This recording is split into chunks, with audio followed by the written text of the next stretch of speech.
चेहरा,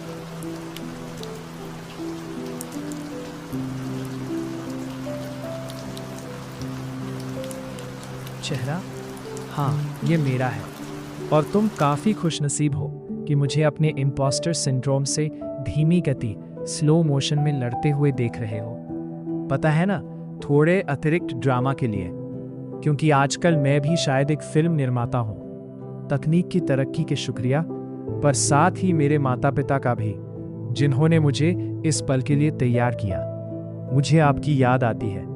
रुको, क्या हम कुछ ज्यादा ही आगे नहीं बढ़ गए? शायद। चलिए शुरू से शुरू करते हैं। तो ये फिर से मैं हूं, एक छोटा सा बच्चा जो चीजों में लिपटा हुआ है। जैसे जैसे मैं बड़ा हुआ, मेरे माता पिता ने हमेशा रचनात्मकता को बढ़ावा दिया। जाहिर है, ड्राइंग, पर पेंटिंग भी। सच कहूं तो मुझे लगता है कि मैं कहीं फिंगर पेंट्स वाले बच्चे और एक पेंट फैक्ट्री में हुए हादसे के बीच कहीं अटक गया था। किताबें, इतनी सारी किताबें, जीरो डेट्स, हम, इत्तेफाक, शायद नहीं, पर साथ ही आम बच्चों वाले काम भी, मतलब कम से कम इनमें से ज्यादातर। पर असली शिक्षा वो हमारी VHS टेप्स के विशाल संग्रह से मिली। बेशक उन्होंने कहानियों के घंटों और ना जाने कैसे 1980 के दशक के टीवी विज्ञापनों के 3 घंटों को इकट्ठा किया था।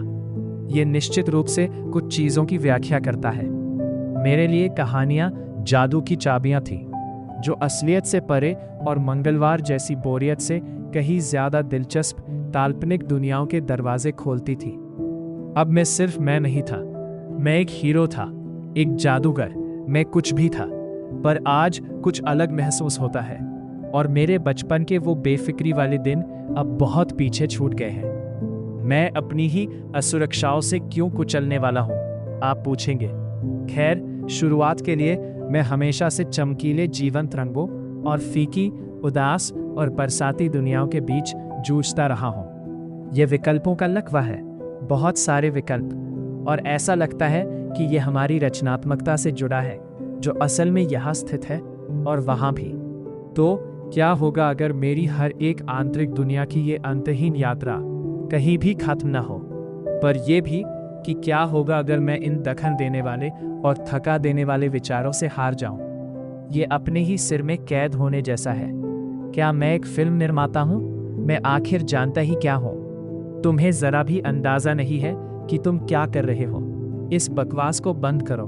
मम्मी और पापा तुम्हारे बारे में क्या सोचेंगे? तुम कर क्या रहे हो? बस हार मान लो। मैं बहुत थक गया हूं, और तभी सब समझ आया। ये कभी भी सही रास्ते के बारे में नहीं था। ये तो अनिश्चितता को अपनाने और अपनी पहचान के हर कोने को तलाशने के बारे में है। अपनी खुद की एक दुनिया बनाओ। ये सिर्फ एक प्रोजेक्ट नहीं था, ये एक खोज थी। जो कुछ भी मुझे पसंद था, जो कुछ भी मैंने सीखा, उन सब को लेकर कुछ नया बनाना। आपको बस शुरुआत करने की जरूरत है, प्रयोग करने की, सब कुछ अपनाने की। और ये मुझे वापस वही ले आता है। मुझे उम्मीद है कि एक दिन बच्चों को भी वही चिंगारी महसूस होगी, वो चिंगारी जो मेरे माता पिता ने मुझ में जगाई थी। अगर वो यहाँ होते तो मुझे पता है उन्हें गर्व होता। आज तकनीक की बदौलत, पर सबसे महत्वपूर्ण बात, उनकी बदौलत, मैं भी अपनी फिल्में बना रहा हूँ। कोशिश कर रहा हूँ कि वही चिंगारी अगली पीढ़ी तक पहुँचा सकूँ।